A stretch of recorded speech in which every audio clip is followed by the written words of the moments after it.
जय हिंद साथियों, नमस्कार। स्वागत है आप सभी का आज के इस वीडियो में। और आज की ये वीडियो बहुत इंपॉर्टेंट होने वाली है क्योंकि इस वैकेंसी का अभी अभी नोटिफिकेशन जारी किया गया है। यहाँ पर आप देख सकते हो सीधा यहाँ पर देखिएगा 10 जुलाई 2023 को इसका ऑफिशियल नोटिफिकेशन जारी किया गया है। भर्ती का नाम यहाँ पर आप देख सकते हो, कृषि पर्यवेक्षक सीधी भर्ती 2023। बहुत दिनों से इस वैकेंसी की चर्चा हो रही थी, तो आज फाइनली इसका ऑफिशियल नोटिफिकेशन जारी कर दिया गया है। किसके द्वारा नोटिफिकेशन जारी किया गया है तो इसको भी आप देख सकते हो। यहाँ पर राजस्थान कर्मचारी चयन बोर्ड जयपुर की तरफ से इस वैकेंसी का नोटिफिकेशन जारी किया गया। अब इस वैकेंसी में कौन कौन से नियम शर्तें लागू की गई, उन सभी के बारे में इस वैकेंसी में इस नोटिफिकेशन में हम चर्चा करने वाले हैं। फिलहाल इस वैकेंसी की क्या क्या इंपॉर्टेंट पॉइंट है, उन पॉइंटों को चर्चा करते हैं। इसके बाद हम स्टेप बाय स्टेप आपको जो है हर एक पॉइंट से रूबरू करवाता चलूंगा। सीधा आप जो देख रहे हो वो सीधा इसका ऑफिशियल नोटिफिकेशन देख रहे हो। अब इसमें जो भी इंपॉर्टेंट पॉइंट है उनमें किसी भी प्रकार की कोई डाउट करने की आपको आवश्यकता नहीं है। तो चलेगा सीधा इस ऑफिशियल नोटिफिकेशन की इम्पोर्टेंट जानकारी पर हम चलते हैं। सबसे पहले साथियों यहाँ पर आप देख सकते हो कृषि विभाग राजस्थान के लिए राजस्थान कृषि अधीनस्थ सेवा नियम 1978 यथा संशोधित तथा राजस्थान अनुसूचित क्षेत्र अधीनस्थ मंत्रालय की चतुर्थ श्रेणी सेवा नियम 2014 के अंतर्गत निम्नलिखित पदों पर जो है ये भर्ती हेतु निर्धारित प्रपत्र में ऑनलाइन लाइन आवेदन जो है वो पत्र आपसे मांगे गए हैं। साथियों, पद का नाम आप यहाँ देख सकते हो, कृषि पर्यवेक्षक है। और गैर अनुसूचित क्षेत्र में 385 पद है। और अनुसूचित क्षेत्र की बात कर लें तो 45 यानी कि 45 पद है। इस प्रकार से कुल टोटल पदों की बात करते हैं तो 430 टोटल पदों पर यह वैकेंसी निकाली गई है। साथियों, विशेष नोट में आप देख सकते हो ऑनलाइन एप्लीकेशन फॉर्म में समस्त वांछित सूचना आवश्यक अंकित करनी है, ध्यान रखना है। ऑनलाइन आवेदन भरने से पूर्व बोर्ड की वेबसाइट पर उपलब्ध इस विज्ञप्ति को ध्यानपूर्वक पढ़ ले तथा इसमें दिए गए निर्देशों को ध्यान में रखते हुए आवेदन भरें। कोई सूचना गलत या अपूर्ण भरने पर आवश्यक आवेदक का जो आवेदन है वो पत्र रद्द कर उसे परीक्षा में प्रवेश नहीं दिया जाएगा, जिसकी जिम्मेदारी स्वयं आवेदक की होगी। तथा गलत सूचना या अपूर्ण आवेदन के सुधार हेतु पत्र व्यवहार स्वीकार नहीं किया जाएगा। यानी कि अगर आपने फॉर्म अप्लाई कर दिया है और फॉर्म अप्लाई करने के बाद फाइनल सबमिट के बाद आपको पता चलता है कि इसमें कोई जानकारी जो है वो गलत भर भर दी गई है, उसके बाद आप सोचते हो कि अब हम जो इसमें सुधार कर ले, तो ऐसा आपको बिल्कुल नहीं होने वाला है। स्पष्ट तौर से यहाँ पर किया गया है, वहाँ पर आप किसी भी प्रकार की कोई भी प्रार्थना पत्र जो है वो स्वीकार नहीं किया जाएगा। इसलिए बड़े ध्यान से आपको अपना फॉर्म जो है वो अप्लाई करना है। ऑनलाइन आवेदन की प्रक्रिया यहाँ आपको बता रखी है, तो उसको भी थोड़ा सा आप देख लीजिएगा। यहाँ पर ऑनलाइन आवेदन की प्रक्रिया किस तरह से देखिएगा। बोर्ड द्वारा आवेदन ऑनलाइन एप्लीकेशन फॉर्म लिए जाएंगे जिन्होंने राज्य के निर्धारित ई मित्र जन सुविधा केंद्र के माध्यम से भरा जा सकता है। ऑनलाइन आवेदन पत्र भरने से पूर्व सर्वप्रथम अभ्यर्थी विस्तृत विज्ञापन का अध्ययन आवश्यक रूप से कर ले, तदुपरांत ही अभ्यर्थी ऑनलाइन आवेदन करे। ऑनलाइन आवेदन करने की प्रक्रिया निम्न अनुसार रहेगी। तो यहाँ पर ऑनलाइन आवेदन की प्रक्रिया किस तरह से रहने वाली है उसको आप यहाँ पर देख सकते हो। फिलहाल हम नेक्स्ट इंपॉर्टेंट पॉइंट पर चलते हैं। अगर पूरा हम इसको समझेंगे तो टाइम ज़्यादा लग जाएगा। इस ऑफिशियल नोटिफिकेशन को आप खुद से पढ़ लीजिएगा। ये ऑफिशियल नोटिफिकेशन आपको हमारे टेलीग्राम ग्रुप पे देखने को मिल जाएगा। टेलीग्राम अगर आपने ज्वाइन नहीं किया है तो वीडियो की डिस्क्रिप्शन लिंक है, वहाँ जा करके आप हमारे टेलीग्राम ग्रुप को ज्वाइन कर लीजिएगा और वहाँ से आप इसको आसानी से पढ़ लीजिएगा। चलिएगा इंपॉर्टेंट पॉइंट पर चलते हैं।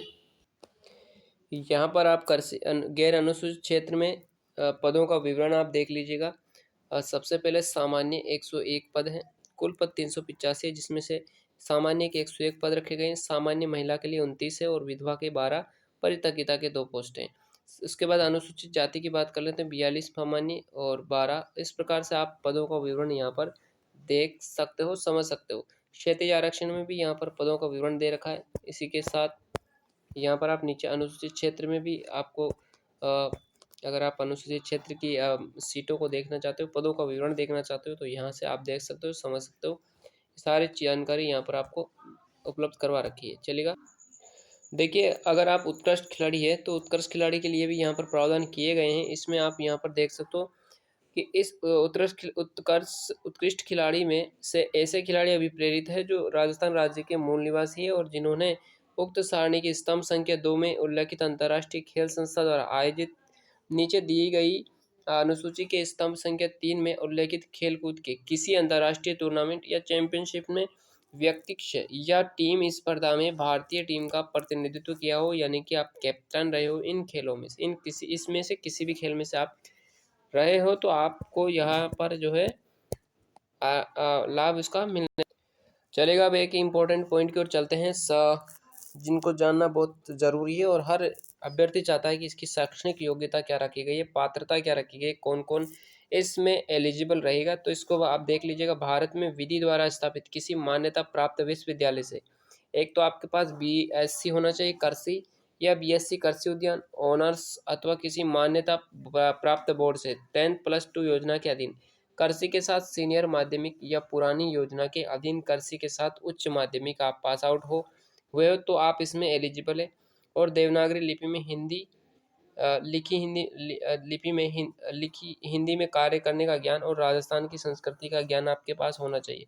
जो व्यक्ति पाठ्यक्रम के अंतिम वर्ष की परीक्षा में उपस्थित हुआ है या सम्मिलित हो रहा है, जो इन नियमों के उल्लिखित पद के लिए शैक्षिक योग्यता की आवश्यकता है, या सीधी भर्ती के लिए कृषि पर्यवेक्षक पद के लिए आवेदन करने के लिए पात्र होगा, लेकिन वह उसे उपयुक्त चयन एजेंसी को अपेक्षित शैक्षिक योग्यता प्राप्त करने का प्रमाण पत्र प्रस्तुत करना होगा। तो ये बातों आपको ध्यान रखना है। पहला पॉइंट यहाँ पर आप समझ लीजिएगा कि मुख्य परीक्षा में उपस्थित होने से पहले जहां लिखित परीक्षा और साक्षात्कार के 2 चरणों के माध्यम से चयन किया जाता है। साक्षात्कार में उपस्थित होने से पहले जहां लिखित परीक्षा और साक्षात्कार के माध्यम से चयन किया जाता है। लिखित परीक्षा या साक्षात्कार में उपस्थित होने से पहले जहां केवल लिखित परीक्षा या केवल साक्षात्कार से माध्यम से चयन किया जाना है, जैसा भी मामला हो, समुचित चयन एजेंसी बोर्ड को अपेक्षित शैक्षणिक अर्हता लिखित परीक्षा की तिथि तक अर्जित करने का सबूत प्रस्तुत करना होगा। बोर्ड द्वारा उक्त पदों पर चयन लिखित परीक्षा के माध्यम से किया जाएगा। स्पष्टीकरण यहाँ पर दिया गया है कि यह स्पष्ट किया जाता है कि उक्त सुविधा का वे भी अभ्यर्थी उपभोग कर सकेंगे जो आवेदन पत्र प्राप्ति के अंतिम दिनांक तक पद की वांछित योग्यता की परीक्षा के अंतिम वर्ष में प्रवेश ले चुके होंगे। समस्त आवेदकों को परीक्षा की दिनांक तक शैक्षणिक अर्हता अर्जित करना अनिवार्य है।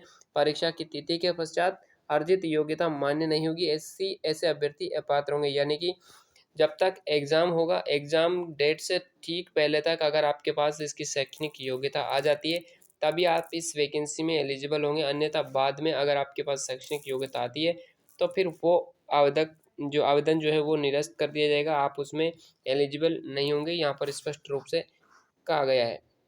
तो अगर आपके पास शैक्षणिक योग्यता उपलब्ध है तो आप इसमें अप्लाई कर सकते हो, और इसके बाद अगर आपको प्राप्त होने वाली है तो आप इसमें जो है अप्लाई ना करें तो ही बेटर होगा। अगर आप फिर भी अप्लाई करते हैं तो फिर वो आपकी जिम्मेदारी है, आपके ऊपर है, ठीक है। चलेगा, अगले पॉइंट की ओर चलते हैं। साथियों, हर वैकेंसी का इंपॉर्टेंट पॉइंट आ जाता है आयु सीमा का। तो आयु सीमा पर भी हम यहाँ पर बात करते हैं। तो आवेदक जो है 1 जनवरी 2024 को कितने साल का होना चाहिए भाई? 18 वर्ष की आयु प्राप्त कर चुका हो और तथा जो 40 वर्ष का नहीं हुआ हो। तो 1 जनवरी 2024 को आपको 18 वर्ष की आयु प्राप्त कर लेना चाहिए और 40 वर्ष का नहीं हुआ हो। ऐसे राज्य सरकार की अधिसूचना दिनांक 29/9/22 द्वारा विभिन्न सेवा नियमों में संशोधन कर आयु सीमा में छूट दी है।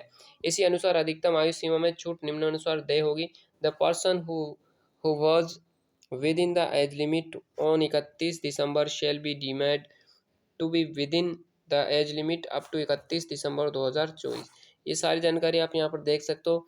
जो रिजर्व कैटेगरी के अभ्यर्थी आते हैं उनको यहाँ पर गवर्नमेंट रूल्स के अनुसार उसमें भी छूट मिलने वाली है। तो ये इम्पोर्टेंट पॉइंट था एज लिमिट का। अब यहाँ पर बात आ जाती है पंजीयन शुल्क जमा कराने एवं ऑनलाइन आवेदन पत्र भरने की अवधि क्या आपकी रहने वाली। तो साथियों यहाँ पर देखिएगा, पंजीयन शुल्क राज्य के निर्धारित ई-मित्र कियोस्क, जन सुविधा केंद्र, CSC नेट बैंकिंग, ATM कम डेबिट कार्ड एवं क्रेडिट कार्ड के माध्यम से दिनांक 15 जुलाई 2023 से लेकर के 13 अगस्त 2023 को रात्रि 12 बजे तक आप इसमें जमा करवा सकते हो। ये यहाँ पर डेट आपको बता दी। उसके बाद साथियों यहाँ पर आपको देख सकते हो, यहाँ पर ऑनलाइन आवेदन पत्र की जो दिनांक है वो भी 15 जुलाई 2023 से लेकर के आप 13 अगस्त 2023 को रात्रि 12 बजे तक आप अपना फॉर्म अप्लाई कर दीजिएगा। सही समय पर आपको अपना अप्लाई करना है, लास्ट दिनांक का वेट बिल्कुल नहीं करना है। अगर आप एलिजिबल है और आप तैयार है अप्लाई करने के लिए तो आप सही समय पर अप्लाई कर दीजिएगा, क्योंकि लास्ट में होता है क्या साथियों, वेबसाइट बिजी चलने लग जाती है। ऐसे में कहीं अभ्यर्थी ऐसे होते हैं जो फॉर्म फिल करना चाहते हैं लेकिन फॉर्म फिल हो नहीं पाता क्योंकि वेबसाइट उस समय बिजी रहती है और चल नहीं पाती, खुल नहीं पाती। तो सही समय पर आपको फॉर्म अप्लाई करना है। ये मैं आपसे जो है आपको सलाह देना चाहूँगा, तो सही समय पर फॉर्म को अप्लाई कर देना है। परीक्षा का माह और दिनांक यहाँ पर आप देख सकते हो। कृषि पर्यवेक्षक के पदों की भर्ती परीक्षा बोर्ड द्वारा संभावित दिनांक है कि 21 अक्टूबर 2023 को आपका एग्जाम करवा दिया जाएगा। इस संबंध में विस्तृत सूचना बोर्ड की वेबसाइट एवं प्रेस विज्ञप्ति के माध्यम से भी आपको अलग से दे दी जाएगी। बोर्ड के पास परीक्षा की दिनांक और स्थान परिवर्तन करने का अधिकार सुरक्षित रहेगा। ठीक है, तो वैसे तो यहाँ पर 31 अक्टूबर को आपको मानकर चलना है, 31 अक्टूबर को आपका एग्जाम हो जाएगा। प्रवेश पत्र किस तरह से आपको मिलने वाला है इसको भी आप थोड़ा सा देख लीजिएगा। तो प्रवेश पत्र की बात करते हैं साथियों, तो यहाँ पर आपको बोर्ड की वेबसाइट के माध्यम से ऑनलाइन प्रवेश पत्र आपको जारी कर दिए जाएंगे। इसकी सूचना आपको या तो आपके मोबाइल नंबर, ईमेल आईडी पर आपको भेज दी जाएगी और ताकि आपको जो है वहाँ से ऑनलाइन माध्यम से आपको अपना प्रवेश पत्र डाउनलोड करके अपने पास सुरक्षित उसको रख सकते हो। अनामत आपत्ति प्रमाण पत्र आप देख सकते हो। नियुक्ति की अयोग्यताएं क्या क्या रहने वाली है इसके बारे में भी यहाँ पर बताया गया है, तो इसको भी आप पढ़ लेना है और सही प्रकार से आपको उसको समझ लेना है। ठीक है, नेक्स्ट पॉइंट पर हम चलते हैं। आवेदन आपको कैसे करना है इसके बारे में भी आपको पढ़ लेना है।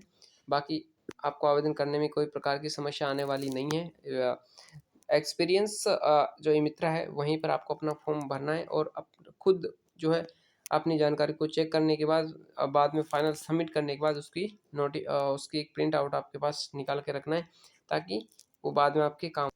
देखिए साथियों, यहाँ पर ऑनलाइन आवेदन में संशोधन करने की प्रक्रिया भी समझाया गया है, किस तरह से आप संशोधन कर सकते हो।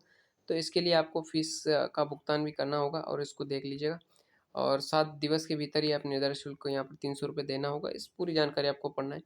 शुल्क लेखन की सुविधा भी आपको उपलब्ध करवाई जाएगी। अगर आप दिव्यांगजन हैं तो यहाँ पर आपको ये सुविधा जरूर उपलब्ध करवा दी जाएगी। तो यहाँ पर कहा गया है अभ्यर्थियों के प्रमाण पत्र के संबंध में प्रावधान यहाँ पर किए गए हैं, इसको आपको पढ़ना है और समझना है और इन स्टेपों को आपको फॉलो भी करना है। ये सारी जानकारी आपको पढ़नी है ताकि जो है आपको कोई समस्या ना हो। आवेदन में गलत सूचना प्रस्तुत करने व अनुचित साधनों की रोकथाम के लिए यहाँ पर आपसे चर्चा की गई, इसके बारे में आपको देख लेना है। अब हम यहाँ पर चलते हैं, सबसे पहले परीक्षा की स्कीम एवं पाठ्यक्रम को समझते हैं।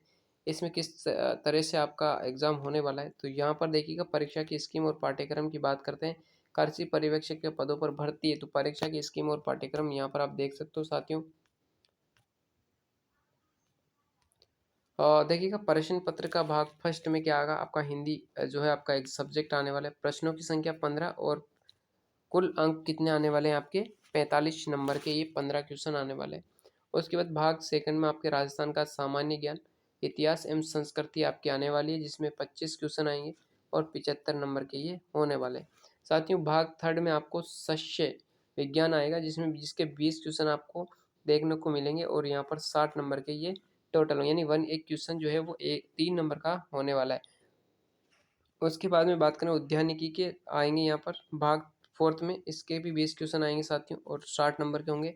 उसके बाद भाग 5 में पशुपालन के आपको आने वाले हैं जिसमें से 20 क्वेश्चन और 60 नंबर के। इस तरह से बात करते हैं टोटल प्रश्नों की, तो 100 टोटल प्रश्न हो जाएंगे और कुल अंक कितने हो जाएंगे भाई 300 नंबर।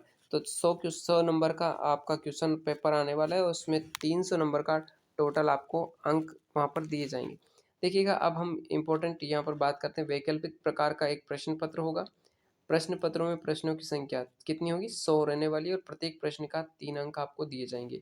अधिकतम पूर्णांक 300 है और प्रश्न पत्र की अवधि 2 घंटे रखी गई है।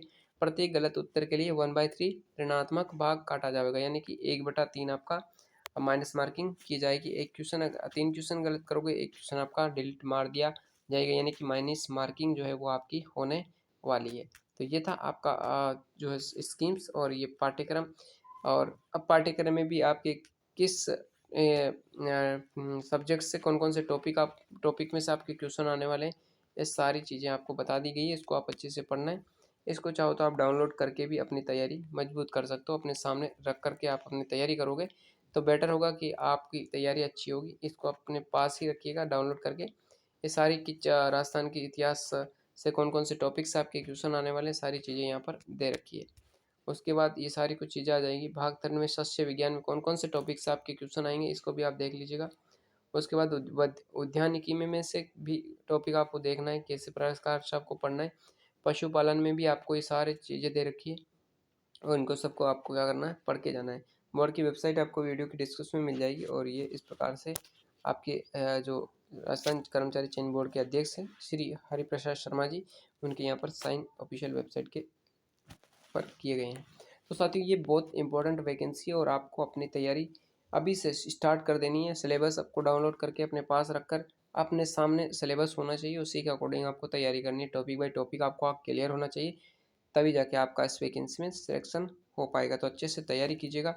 बाकी ये वीडियो आपको कैसी लगी कमेंट बॉक्स में ज़रूर बता के जाना। चैनल को आपने सब्सक्राइब नहीं किया है तो सब्सक्राइब कर लेना, क्योंकि मैं इसी तरह की लेटेस्ट अपडेट जो आपके लिए इंपॉर्टेंट होती है, आपके करियर के लिए इंपॉर्टेंट होती है, मैं इस यूट्यूब चैनल के माध्यम से आप तक शेयर करता रहता हूँ। साथ ही मिलते हैं नेक्स्ट किसी नॉलेजफुल वीडियो के साथ। इस वीडियो को अपने सभी मित्रों के साथ ज़रूर शेयर कीजिएगा, ताकि आपके साथ साथ वो भी इस वैकेंसी में अपना फॉर्म अप्लाई कर सके। मिलते हैं साथियों नेक्स्ट किसी नॉलेजफुल वीडियो के साथ। आज के लिए इतना ही। धन्यवाद। जय Hind. Ram Ram. Have nice day.